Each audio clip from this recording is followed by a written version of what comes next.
नमस्कार, आप सभी को नवरात्रि की हार्दिक शुभकामनाएं। आज हम बात करेंगे नवरात्रि के 8वें दिन के बारे में, जो कि माता महागौरी का माना जाता है। तो चलिए माता महागौरी और उनके दिन से जुड़ी कुछ विशेष बातें जान लेते हैं।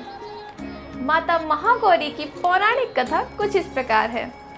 जब माता पार्वती ने भगवान शिव जी को पति रूप में पाने के लिए कठोर तप किया था और उन्होंने इस तपस्या में अन्न और जल का भी त्याग कर दिया था, तो माता का शरीर काला पड़ गया था। लेकिन जब माता की तपस्या पूरी होती है, उसके बाद माता को गंगा जल से स्नान कराया जाता है, जिसके बाद माता का रंग पुनः गौरवर्ण का हो जाता है। और इस घटना के बाद माता को महागौरी नाम से पूजा जाने लगा। माता महागौरी को बैंगनी और सफ़ेद रंग बहुत पसंद है, इसलिए इस दिन हमें पूजा में बैठते समय बैंगनी और हरे रंग के वस्त्र पहनने चाहिए। तो चलिए अब 8वें दिन की शुरुआत करते हैं। नवरात्रि के 8वें दिन हमें किस प्रकार से पूजा करनी चाहिए, इस बारे में जान लेते हैं। इस दिन हमें सबसे पहले सुबह उठकर स्नान करके आसन को सबसे पहले गंगा जल से शुद्ध करें, फिर उस पर माता महागौरी की प्रतिमा को स्थापित करें।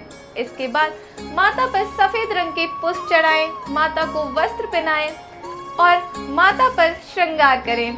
माता का रोली और सिंदूर से श्रृंगार करें और फिर माता को भोग लगाएं। इसके बाद माता की आरती करें और माता का मंत्र जाप करें।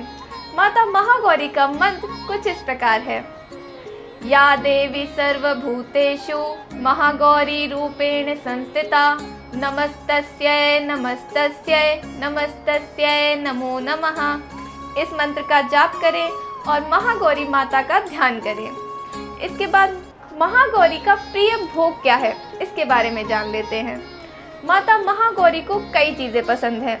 इसमें नारियल की मिठाई, नारियल के लड्डू, हलवा, पूरी, चना और कई तरह की चीज़ें शामिल हैं। इसीलिए इस दिन हमें माता को इन सब चीज़ों का भोग लगाना चाहिए। अब बात कर लेते हैं कि नवरात्रि के 8वें दिन हमें किन चीज़ों का दान करना चाहिए।